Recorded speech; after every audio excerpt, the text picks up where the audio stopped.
Well, guys, after all these many months of talking and campaigning and more talking and then some talking, it's actually time to start caucusing and voting and stuff. What do you think? You excited? I'm very excited. Look, I've done the Iowa thing for decades now, several presidential cycles, and that's why I'm really excited about our guest today. But the temperature up there is going to be ridiculous. We'll get into that, I'm sure.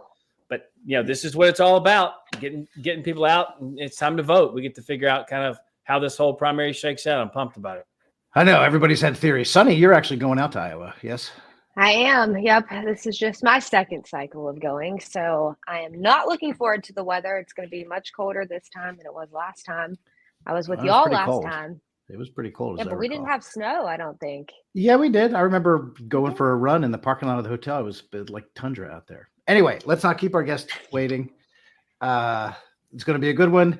We have somebody who really, really knows what's going on in Iowa, who will walk us through everything and all the possibilities and what's been going on, because this is the Line Drive podcast.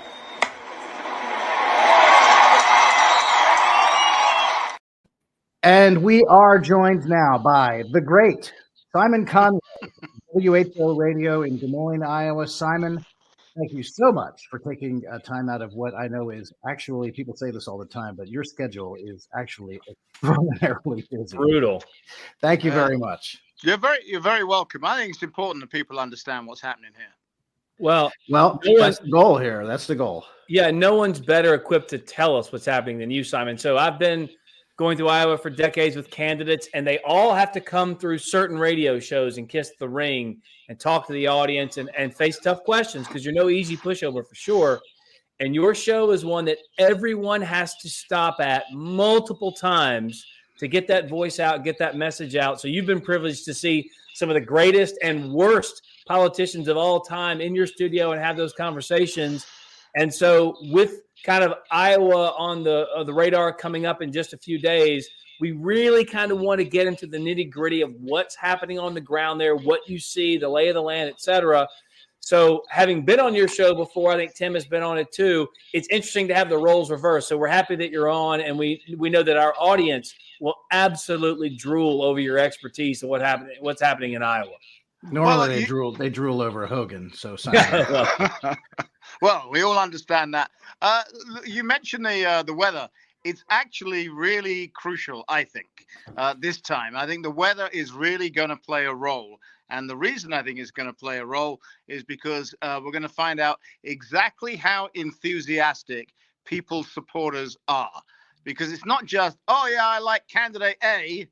It's, I like candidate A, and I'm going to go out in minus 20 degrees and maybe snow on the ground at 7 o'clock at night to prove it.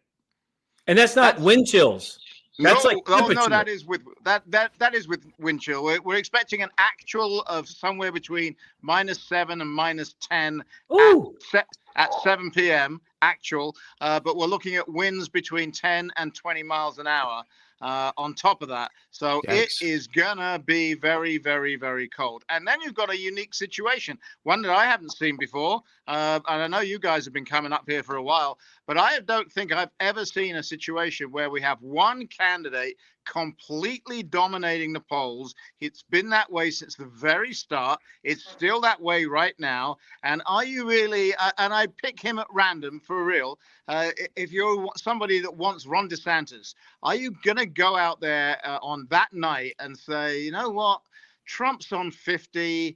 Is it really going to make a difference if I show up in this weather? So it becomes not just the popularity contest, it becomes the enthusiasm contest. And based on what I've seen, Trump supporters would crawl over a broken glass to vote for him. Can you explain, though, for our audience, and a lot of people I think know, but because you're an expert here, kind of tell them the difference between a caucus and a primary? Like, what is that? Yeah, sure. Primary is real easy, right? The polls open at 7 in the morning and they may close at 7 at night. And you've got that 12 hours to go and cast your vote in the way you would cast it in a general election. It works exactly the same way, except you have to be a registered Republican or a registered Democrat in most states, not in all states. Sometimes you can vote for anybody you like. A caucus is entirely different. So first of all, you show up at the designated place at a specific time. And there are plenty of rural communities in Iowa. So, a caucus site could be someone's front room, and there might be 8 of you. And that's not an exaggeration. That's a real thing. So that could happen. Then, of course, you've got the bigger cities like Des Moines and Cedar Rapids and places like that. Those are in schools or churches. So those things are kind of normal. But everyone goes in and sits down. There's party business as well that has to be taken care of, and delegate business as well. And the sensible ones that want everybody to stick around, they do that first. So you might be in a very chilly church hall somewhere waiting for the moment to cast your vote. Once you've done all the party business in the bigger places, well, you might see actual candidates that come in and say, vote for me because. Or you might see surrogates. You might see Eric Trump. You might see the First Lady of Florida show up, right? You might see Nikki Haley's kids because her husband is currently deployed. You might see Ramaswamy's wife. They're going to go around as many caucus sites as they possibly can and say, vote for me or vote for my candidate because. And you have to listen to a bunch of those, and then you get to make your mind up. And the way they do it in Iowa is they actually give you a piece of paper and a pencil, and you write the name of the person that you want on it. So you want Trump, you literally write Trump. And you fold up your piece of paper, and you put it in a box, and then somebody counts them all up. Wow, that's cool. The Democrats, however, in Iowa, they do it completely differently. They're not even doing it anymore, but it's fascinating to know what they do. They actually vote with their feet, basically. Yeah. Right? So you go into an open hall. There are no chairs, and there's someone with a sign saying, "Hey, we got the Biden people over here," and a crowd gathers around the Biden people or the whoever people, right? And then they figure out who doesn't have enough support, and they knock those out, and then those people reconvene. They move across the room to somebody else. Fascinating, weird stuff, man. But that's what they used to do. They're breaking Iowa law. They think they found a way around Iowa law. Iowa law says Iowa shall have the first in the nation caucus. That's what it says. And the Democrats in Iowa are not doing that because apparently they're more scared of the Democratic Party than they are of the state of Iowa. We shall see what happens. It's going to be interesting. Little subplot story there. Wow. Mm-hmm. I didn't know that they did it like that. It's very interesting to learn. Simon Hogan put it so eloquently about your radio show and how important it is for all the candidates to join. I mean, surrogates try to get on it. Everybody just wants to be on your show. It is a rite of passage. But I'm wondering if you could just share maybe some anecdotally, what kind of responses do you get when you have certain candidates on? Do you have callers that call in and say, "Oh, I loved what DeSantis had to say," or yes, I'm voting for Trump"? It's very interesting. We get people coming in saying, "Oh, look, you're in the tank for insert candidate name."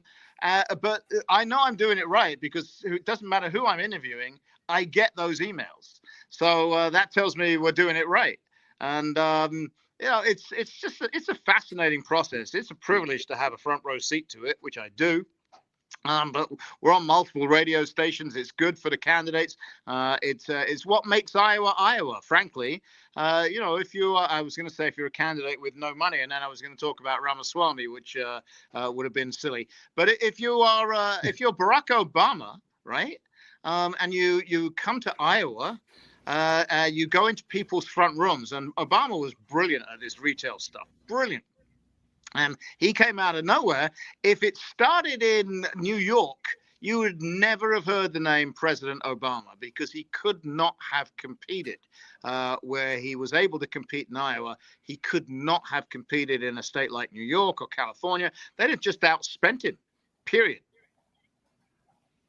Well, that's, Hogan tells stories about this from his days on the presidential campaign trail. Not that they're over, of course, but, in past days, where somebody like Santorum or somebody like Mike Huckabee can have success in Iowa, and it does springboard you onto greater things. But like you've said, in the past year, just in the early parts of this conversation, this is really sort of unprecedented territory. Not only does Trump have a gigantic lead, over 50% in these polls, which is the margin that he's got in the polls anyway, is kind of unprecedented, but he also comes through basically in the role of incumbent.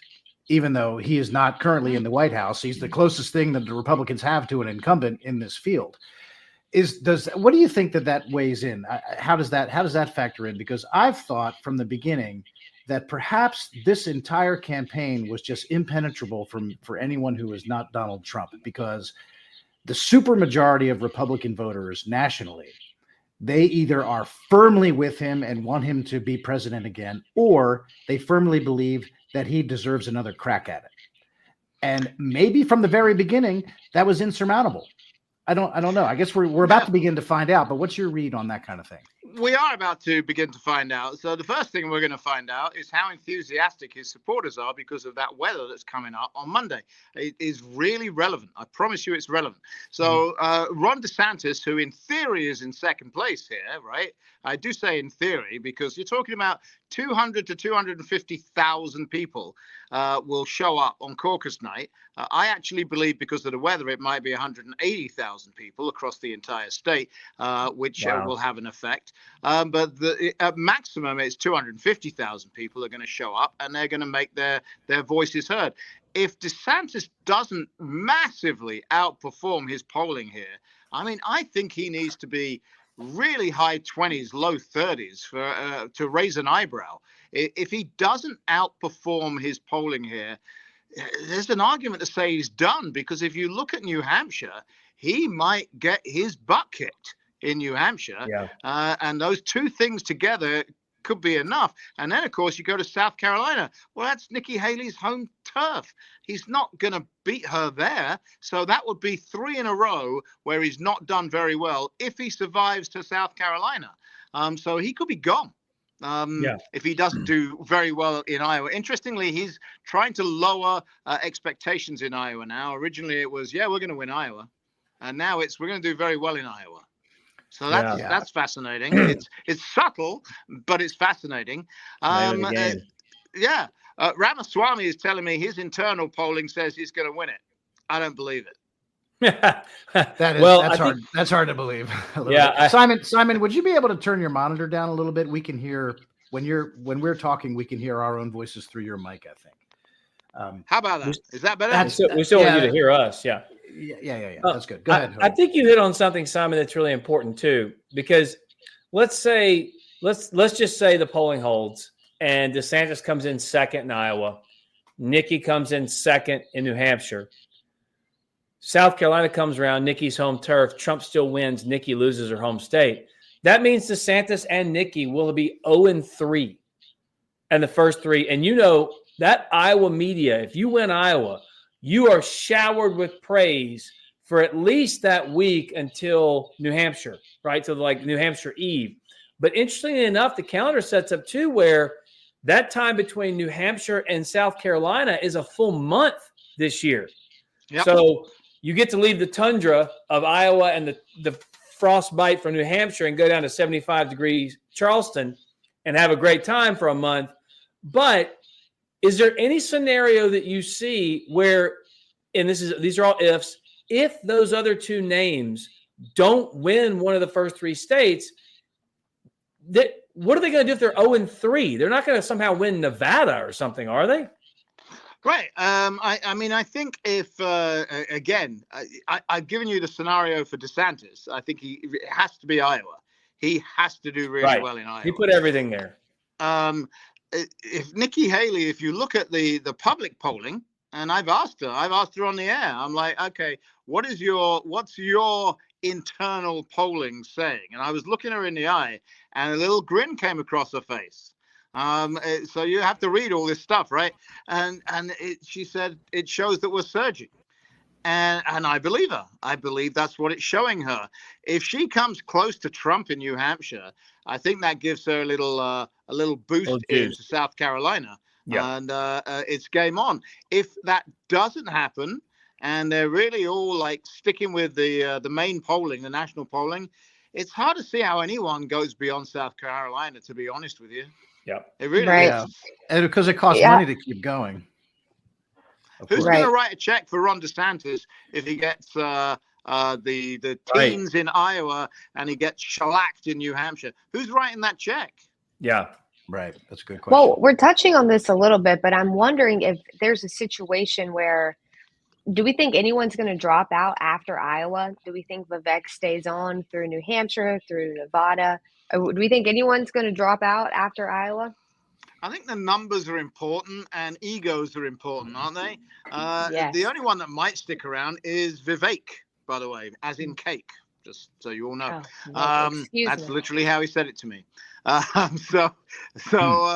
He might stick around because he's self-financing. So it's up to him how much he wants to spend on it. So he might stick around, particularly if others drop out, he might stick around. His last commercial that is running in Iowa right now is "We love Donald Trump." Really, he says that. Ramaswamy is running an ad? Yeah. We love this man, but they're never going to let him be president. So we can't let MAGA die with Donald Trump. That's his argument in Iowa. It's very interesting, isn't it? That's interesting. Yes. That's kind of a twist on what was originally DeSantis's pitch, which was, Trump without all the commotion, right? Yeah. We haven't talked about Chris Christie here. Chris Christie's apparently scared of me. He won't come back to Iowa. I don't know what that's about, man. Is that right? Well, to hear him tell it, he's not as scared of anybody. Right. It's funny to me that he won't come to Iowa. I mean, he came to Iowa last time, and he got his butt kicked. But it's fascinating to me that he won't come here, and he's put everything into New Hampshire. The best polling I've seen for him is 12%. That's nowhere near enough. I mean, he has to be done, doesn't he? He's put everything into New Hampshire. If he gets 12%, that should be enough for him to go home.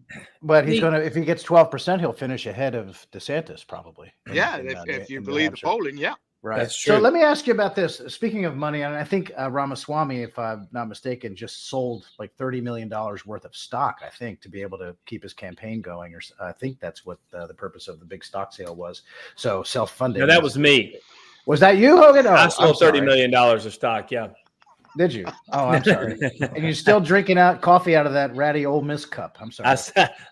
I sold $3 of stock. $3. So speaking of money, what we've been hearing this whole time, and certainly DeSantis put all of his eggs in the Iowa basket and trying to do well in these caucuses, is this vaunted ground game, which he actually farmed out to the super PAC originally, that was supposed to be, what was it called? Never Back Down PAC was going to be handling the ground game, which is an unprecedented way of dividing up the responsibilities, taking it away from the actual campaign. I had such a great interview with them. I love that, and that's probably my favorite anecdote from this campaign so far, because they had to take down an image of the governor in uniform, right? In it with a gun. And I can't remember which media made him take it down, but I had him on immediately after that. And I'm like, so you backed down then, did you? Oh, they got mad. I bet they do. There's Never Back Down, folks. Not renowned for their sense of humor. I'm sorry. I went. That's all right. So went off on a tangent, but that's what talk hosts do. So there's this whole thing where DeSantis did he complete the full Grassley? I think he did, or he says he did. He did. So he's got this what they claim to be is this massive, unprecedented ground game in Iowa. He did the full Grassley, visited every county in Iowa, all 99. Do you see any evidence of this? And we're gonna see if this experiment to relegating responsibilities like a ground game to a super PAC that you really can't even, you're not supposed to anyway, can't control. We're going to see if this experiment pays off. What can you detect from this, self-described legendary ground game that DeSantis is supposed to have? I haven't seen any door knocking in my community where I live, but I don't think that's the relevant part. So he gets the endorsement of Kim Reynolds, the governor of Iowa. That doesn't change any minds. No one's going to vote for him because Kim Reynolds say, hey, this is my guy. But what he gets is her ground game. That's relevant. He then gets endorsed by Bob Vander Plaats of a thing called the Family Leader. And again, you may get one or two people actually voting for him because of that. That endorsement is important. That endorsement led to Rick Santorum winning. That's not taken away from the hard work that Hogan Gidley did in driving the pickup. Yeah. Hogan runs all over. Right? He takes credit for that. I know. Sure. But, listen, that doesn't happen without Vanderplatz. But a big part of that is Vanderplatz's ground game. So I think those two are way more important than the super PAC. Although the super PAC will probably take credit if he does really well, and will probably say, well, he should have used us more if he doesn't do really well. It's an interesting time. But I think those two endorsements give him a ground game. But let's come back to it's going to be minus 15 to minus 20, feels like, with snow on the ground. Still, those numbers. Wow, that's crazy. So, Sonny, did you want to go, or is that okay? I got one for you then. Okay. So yesterday, I'm in Washington, D.C. Womp womp. I'm in the swamp. You're out in beautiful Iowa, and Trump was here yesterday. He wasn't in Iowa. Okay. Now, I've long contended that wherever Trump goes, he sucks all the oxygen out of the room. But he tended to even suck the oxygen out of Iowa, even though he was in Washington, D.C., because everyone's talking about Donald Trump and whether him not being in Iowa affects his campaign in Iowa. I think, and I may be wrong, but I'm asking you because you're on the ground there, that weaponization of government, of three-letter agencies attacking you if you don't, if you like the wrong tweet or download the wrong podcast, Line Drive, or if you go on the wrong radio show, Simon Conway, and you oppose the government's political viewpoint, they're coming after you. Donald Trump's the tip of that spear because they've done it to all of us in some form or fashion. Does his appearance in Iowa help hurt him going to D.C. for the court cases? Do people see what's at stake here and they say, "Oh, I still want that guy, even though he's not here. I know what he can do because he has a record as president"? Or they're like, "No, I want him in my living room. Otherwise, I'm not supporting him." Like, what's the mindset of your listeners? Well, he's not doing living rooms as far as I'm aware. Right. Well, yeah. Fundraisers, but he's in Iowa today. I mean, he's in Des Moines probably right now, actually. So he's been here a lot, and people like when the candidates come. Sure. Having said that, we literally are dealing with record snow. No exaggeration. A foot of snow fell last couple of days, and then on Friday we're going to get another 7 to 12 inches of snow. The minds of Iowans are pretty heavily focused on that. On top of that, yesterday we had the governor's condition of the state address as well, which interestingly, she used to do that in the morning, like most governors do. She moved it to 6 o'clock so it would be on my show, apparently. Really? God bless you. Thank you. She's only doing she's doing one interview about her condition of the state. Everything else is caucus. One interview. Guess where she's going to be today? Simon the Great Conway. My show. Awesome. That's where she's coming on. So people's attention is not wholly on the presidential program, particularly right now. But they're aware that these candidates have come frequently, have crisscrossed the state, which they all have. And it is absolutely important that they do that from an Iowan's point of view. But do the court cases hurt or help overall, do you think? I think they help him. I think they help him. You take the civil one. If you've ever run any kind of business, right? It doesn't need to be a big, giant business. If you've run your own business, if you have been high up in the corporate world and you've been involved with the money side of it, you know this case in this civil case in New York, you know it's garbage, right? I employed accountants, and they said, "Sign here." Okay, that's why I'm paying you the money. I will sign where you tell me to sign. Now, of course, in an organization like the Trump organization, it's much bigger than that. But you're talking about major banks. You go borrow some money from a bank for a property, and they're going to take your word for it. No, they're not. They're going to go and appraise the property and come up with their own numbers. And if that isn't enough for you, on the documents, it actually says, go do your own due diligence. I am paraphrasing, but that's what it says on the documents. And they all got paid. They all got paid on time. No payment was ever missed. It's garbage, and we all know it's garbage. And I think that helps Donald Trump because it feeds into this is a witch hunt. And if you didn't believe this is a witch hunt before all this stuff, you're looking at it now and you're going, you know what? I think maybe it's a witch hunt. And all this business now with the down in the Fulton County case, well, these accusations at the DA down there, and she's got this improper relationship with the special prosecutor that she appointed, and he's sucking up all these legal fees and taking vacations with the DA with that money. So the allegations go.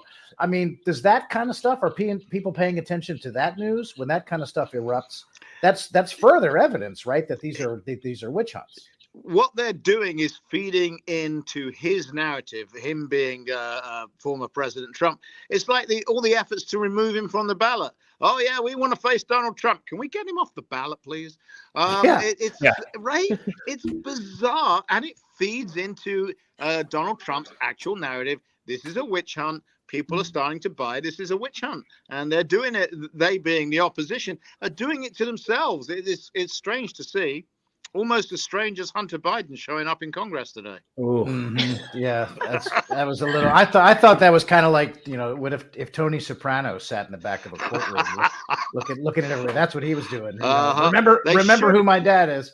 Yeah, they should have put the cuffs on him. If they had the backbone that they need, they'd have put the cuffs on him right there and then.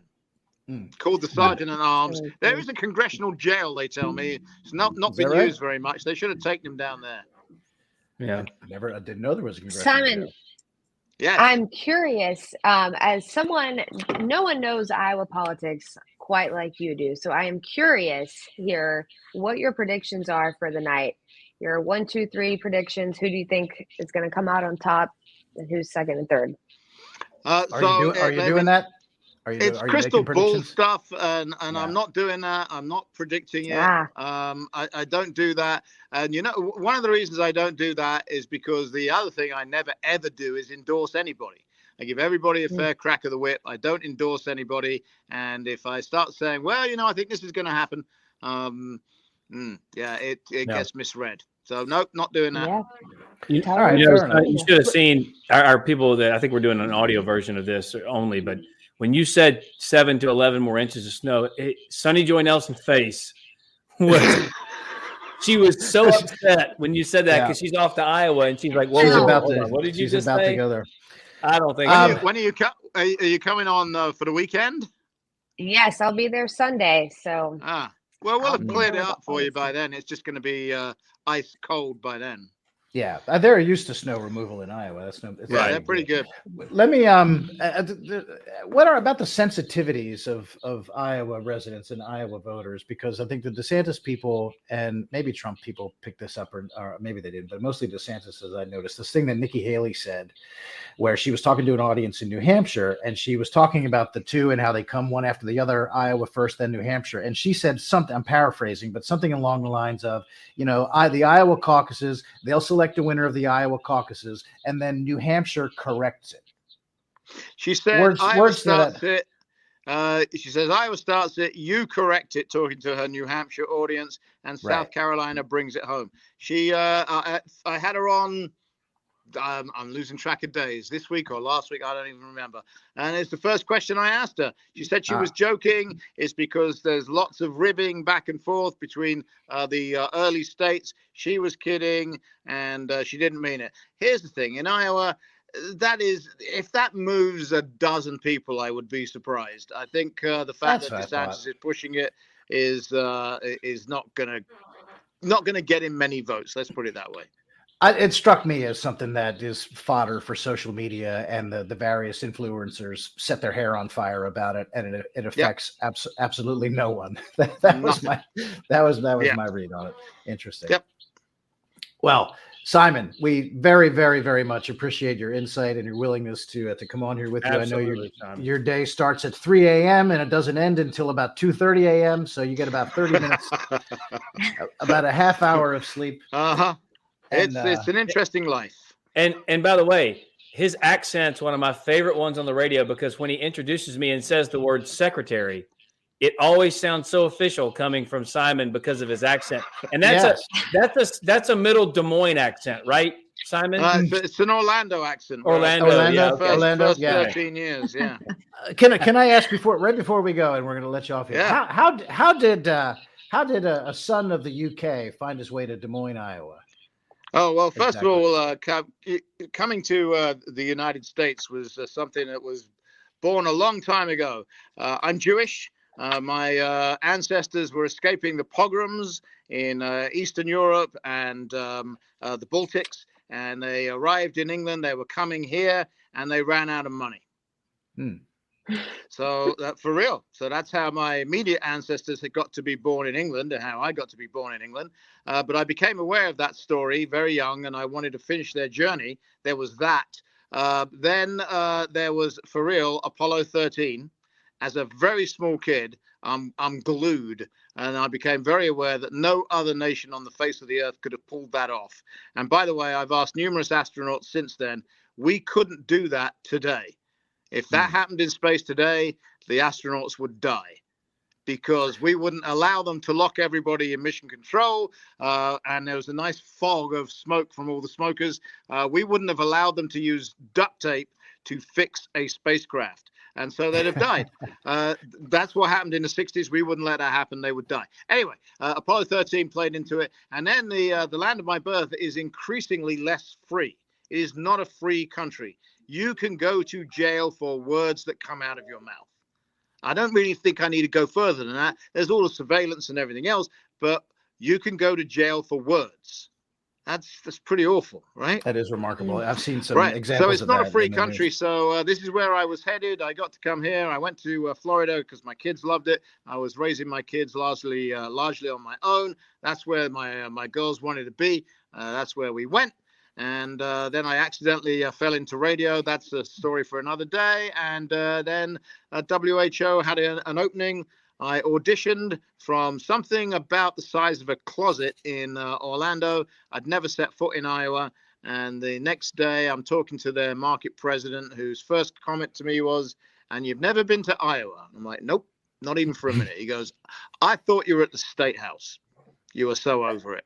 So when WHO comes calling, that's where President Reagan used to work. Yep. When WHO comes calling, if you're serious about talk radio, you say yes.